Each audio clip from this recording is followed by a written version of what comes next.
Right വിഷന്റെ മറ്റൊരു എപ്പിസോഡിലേക്ക് ഏവർക്കും സ്വാഗതം. ഇന്ന് നമ്മളിവിടെ ചർച്ച ചെയ്യാൻ പോകുന്നത് നാളെ ജനുവരി 22 ഏറ്റവും വലിയൊരു മഹാമഹം നടക്കുകയാണ്. ശ്രീരാമ ജന്മഭൂമി പ്രാണപ്രതിഷ്ഠ നടക്കുകയാണ് നാളെ. അതിനെക്കുറിച്ചാണ് നമ്മൾ ഇന്നിവിടെ ചർച്ച ചെയ്യാൻ പോകുന്നത്. അപ്പോൾ നമ്മുടെ ചാനൽ പുതുതായിട്ട് കാണുന്ന ഏവരും സബ്സ്ക്രൈബ് ചെയ്യുക. നിങ്ങളുടെ വിലയേറിയ അഭിപ്രായങ്ങൾ കമൻ്റായി രേഖപ്പെടുത്തുക. വീഡിയോ ഇഷ്ടപ്പെട്ടാൽ ലൈക്ക് ചെയ്യുക, ഇഷ്ടപ്പെട്ടില്ലെങ്കിൽ ഡിസ്ലൈക്ക് ചെയ്യുക. അപ്പോൾ രാജ്യം ഏറ്റവും വലിയൊരു മഹാമഹത്തിലേക്കാണ് കടക്കുന്നത്. അപ്പോൾ എൻ്റെ ഒരു കാഴ്ചപ്പാട് വെച്ചിട്ടാണ് ഞാനിവിടെ സംസാരിക്കുന്നത്. അയോധ്യയിൽ ക്ഷേത്രമുയരുമ്പോൾ എൻ്റെയൊക്കെ ഹൃദയത്തിൽ ചെറിയൊരു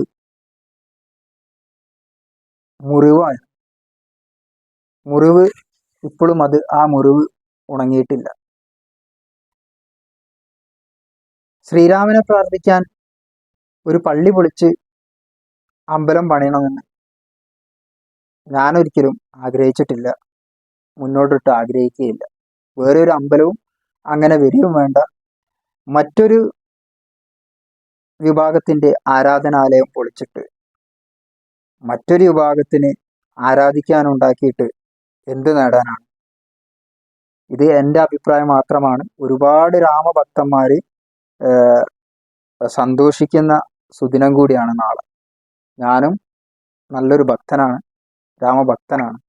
എന്തെന്നാൽ നമ്മളും വീടുകളിൽ വൈകിട്ട് വിളക്ക് വെക്കുമ്പോൾ അമ്മയും അച്ഛനും, അമ്മച്ചനും അച്ഛമ്മയും അമ്മമ്മയും ഒക്കെ നമുക്ക് ചൊല്ലിത്തരുന്നത്, നമ്മൾ ചൊല്ലിയതും രാമ രാമ രാമ രാമ രാമ രാമ പാഹ്യമാ, നമ്മളേവരും ചൊല്ലിയിട്ടുള്ള ചെറുപ്പത്തിൽ ചന്ദനപ്പടി ഇട്ടിരുന്ന് നമ്മൾ ജപിച്ചതാണ്.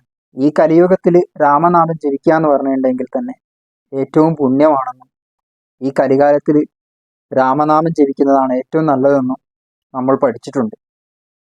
രാമൻ നമ്മളുടെ ഹൃദയത്തിലുണ്ട്. പക്ഷേ നമ്മുടെ സഹോദരന്മാരെ അല്ലെങ്കിൽ സ്നേഹിതന്മാരെ, മറ്റുള്ളവരെ വേദനിപ്പിച്ചിട്ട് നമുക്ക് രാമനാമം ജപിക്കണോ? അതിൻ്റെ ആവശ്യമുണ്ടോ? ഞാൻ അയോധ്യയിലോ രാമക്ഷേത്രത്തിലോ പോവില്ല എന്നോ അവിടെ പോയി ഇനി പ്രാർത്ഥിക്കില്ല എന്നോ എന്നല്ല പറഞ്ഞത്. എങ്കിലും ഈ ഒരു മുറിവ് ഉണങ്ങുമോ? ഈ ഒരു മുറിവിലൂടെ അല്ലേ ആ ഒരു ക്ഷേത്രം അവിടെ പണിതിട്ടുള്ളത്? സത്യമായിക്കോട്ടെ, എന്തോ ആയിക്കോട്ടെ, ചരിത്രമാണ്. രാമൻ അയോധ്യയിൽ, അത് ചരിത്രമാണ്, അത് സത്യമാണ്. പക്ഷേ അവിടെ ഉള്ള ക്ഷേത്രം പൊളിച്ചിട്ട് പണിതിട്ടുണ്ടാവാം.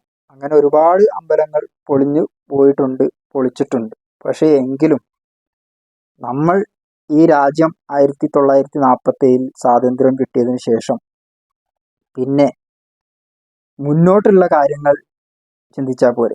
ഒരുപാട് മുന്നേ ഉള്ള കാര്യങ്ങളിൽ നമ്മൾ അവിടെ പിന്നെയും അതിനെ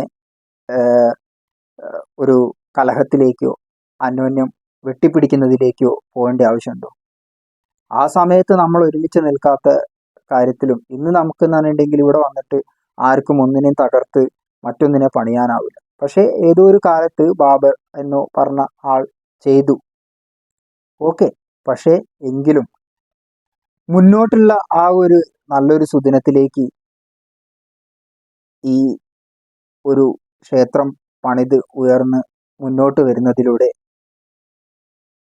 വേറെ പല പള്ളികളും പൊളിക്കുന്ന ആ ഒരു രീതിയിലേക്ക് മാറാതെ ഇതോടെ ഇതിനൊരു അവസാനമുണ്ടാവുമെന്നും മറ്റൊരു മുറിവുകളിലേക്ക് ഈ ഒരു കാര്യത്തിലൂടെ പ്രയാണം നടത്തില്ല എന്നും വിശ്വസിക്കട്ടെ. അതിനുവേണ്ടി നമുക്ക് പ്രാർത്ഥിക്കാം. അല്ലാതെ മറ്റൊരാളുടെ ആരാധനാലയത്തെ ഇല്ലാതാക്കി മറ്റൊരു ആരാധനാലയം പണിതിട്ട് അവിടെ പോയി പ്രാർത്ഥിച്ചിട്ട് എന്തെങ്കിലും നേടണമെന്ന് ഞാൻ ആഗ്രഹിക്കുന്നില്ല. നിങ്ങളുടെ ഓരോരുത്തരുടെയും വിലയേറിയ അഭിപ്രായങ്ങൾ എന്താണെന്ന് ഇതിൽ രേഖപ്പെടുത്തുക. സംഭവങ്ങൾ ഒക്കെ ചരിത്രമാകാം, പക്ഷേ നമ്മൾ ചെയ്യുന്ന ഓരോ പ്രവൃത്തിയിലും മറ്റൊരാളെ വേദനിപ്പിക്കുന്ന തരത്തിലേക്കുള്ള ഒരു കാര്യത്തിലേക്ക് പോകുന്നതിനോട് യോജിക്കാൻ പറ്റില്ല. അവിടെ തന്നെ അമ്പലം പണിയണമെന്നോ അല്ലെങ്കിൽ ശ്രീരാമന്റെ പ്രാർത്ഥിക്കാൻ അവിടെ തന്നെ ആ ഒരു പള്ളി പൊളിച്ചിട്ട് നമ്മൾ ഉയർത്തണമെന്നോ എന്നതിനോട് എനിക്ക് യോജിപ്പില്ല. അതാണ് ഞാനിവിടെ പങ്കുവെക്കാൻ വന്നത്. എന്താണ് പിന്നെ രാഷ്ട്രീയപരമായി നോക്കുകയാണെങ്കിൽ BJP-യുടെ മുഖ്യമായ ഒരു അജണ്ട തന്നെയായിരുന്നു രാമക്ഷേത്രം പണിയാനുള്ളത്. അപ്പോൾ അവരുടെ ആ ഒരു അജണ്ടയാണത്, അവരത് നടപ്പാക്കുകയും ചെയ്തു. അപ്പോൾ ഇങ്ങനെ ഒരു രാഷ്ട്രീയ ലാക്കോടെ വോട്ട് കിട്ടാൻ വേണ്ടിയിട്ടുള്ള വോട്ട് ബാങ്ക് രാഷ്ട്രീയമായി മാറി എന്നാണ് ഈ ഒരു പ്രതിഷ്ഠയിലൂടെ എനിക്ക് മനസ്സിലാക്കാൻ കഴിഞ്ഞത്. നിങ്ങൾക്ക് എന്താണ് മനസ്സിലാക്കാൻ കഴിഞ്ഞതെങ്കിൽ അത് നിങ്ങളുടെ വിലയേറിയ അഭിപ്രായങ്ങൾ കമൻ്റായി രേഖപ്പെടുത്തുക. അപ്പോൾ ഇതിൽ മുന്നോട്ടുള്ള 2024 തെരഞ്ഞെടുപ്പിൽ നല്ലൊരു എഫക്റ്റ് തന്നെ ഇതിൽ BJP-ക്ക് ഉണ്ടാവും എന്നുള്ളതിൽ സംശയമില്ല. പക്ഷേ എനിക്കിതിനോട് പൂർണ്ണമായിട്ടും യോജിക്കാൻ കഴിയില്ല. ശ്രീരാമ ഭക്തനും ശ്രീരാമനെ സ്നേഹിക്കുന്നതും ശ്രീരാമനെ ആരാധിക്കുന്ന ഒക്കെ വ്യക്തിയാണ് ഞാനും അമ്പലത്തിലും എല്ലാ കാര്യത്തിലും പോകുന്നതും നല്ലൊരു വിശ്വാസിയാണ്. പക്ഷേ മറ്റൊരാളുടെ മുറിവിലൂടെ ചവിട്ടി എനിക്ക് യാതൊരു പ്രാർത്ഥനയും നടത്തണമെന്ന് എനിക്ക് ആഗ്രഹമില്ല. ഞാൻ വിശ്വസിക്കുന്നത് എൻ്റെ മനസ്സിലുണ്ട്, എൻ്റെ ഹൃദയത്തിലുണ്ട്. പക്ഷേ എൻ്റെ സഹോദരന്മാരെ എൻ്റെ സഹോദരന്മാരുടെ മുറിവേൽപ്പിച്ച് എനിക്കൊരു അമ്പലത്തിലും പ്രാർത്ഥിക്കേണ്ട ആവശ്യമില്ല. അങ്ങനത്തെ ഒരു ദൈവത്തിന് എനിക്കൊട്ട് വേണ്ട.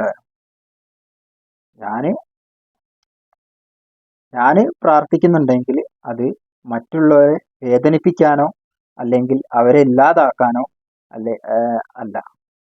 എനിക്ക് എൻ്റെതായ വിശ്വാസത്തിലാണ് ഞാൻ ഉറച്ചു വിശ്വസിക്കുന്നുണ്ട്. ആ വിശ്വാസത്തിലൂടെ മുന്നോട്ട് പോകാനാണ് ഞാൻ ആഗ്രഹിക്കുന്നത്. അല്ലാതെ മറ്റൊരു വിഭാഗത്തിനെയോ ചവിട്ടിത്താഴ്ത്തിയിട്ടോ അല്ലെങ്കിൽ അവരുടെ വിശ്വാസത്തെ കളങ്കപ്പെടുത്തിയിട്ടോ മുന്നോട്ട് പോകാൻ ഞാൻ ആഗ്രഹിക്കുന്നില്ല. അതല്ല എന്നെ പഠിപ്പിച്ചതും, ഞാൻ അതല്ല മുന്നോട്ട് കൊണ്ടുപോകുന്നതും. നാളെ തന്നെ ഈ വീഡിയോ ഇടണമെന്ന കാരണത്താലാണ് ഞാൻ ഇന്നിപ്പോൾ ഈ വീഡിയോ ചെയ്യുന്നത്.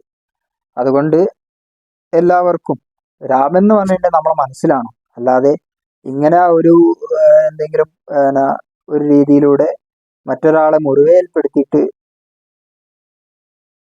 എനിക്കത് ഉൾക്കൊള്ളാൻ സാധിക്കില്ല. നിങ്ങൾക്ക് എന്താണെന്ന് അറിയില്ല. ചരിത്രത്തിൽ നമ്മൾ നോക്കുന്നേരം അത് സത്യമായിരിക്കാം. പക്ഷേ ഒരുപാട് ആൾക്കാരുടെ മുറിവുകളിലൂടെ ചവിട്ടി മെതിച്ചിട്ട് വേണം നമുക്ക് ഈ ഒരു രീതിയിലൂടെ പ്രാർത്ഥിക്കാനും ആ പ്രാർത്ഥനയിലൂടെ നമ്മൾ ഈ കലികാലത്തിന് അഭയം പ്രാപിക്കാനും മുന്നോട്ട് പോവേണ്ടത് എന്നാണ് എൻ്റെ ചോദ്യം. അപ്പോൾ ഏവർക്കും നല്ലൊരു ദിവസം ആശംസിച്ചുകൊണ്ട് ശ്രീരാമൻ്റെ എല്ലാ അനുഗ്രഹങ്ങളും എല്ലാവർക്കും ലഭിക്കട്ടെ എന്നും എല്ലാവർക്കും നല്ല ചിന്താഗതിയും അന്യോന്യം സ്നേഹത്തോടെ അങ്ങോട്ടും ഇങ്ങോട്ടും നല്ല രീതിയിൽ കാണാനും കഴിവും അതിനുള്ള മനസ്സും നൽകട്ടെ എന്നും ആശംസിച്ചുകൊണ്ട് നിർത്തട്ടെ.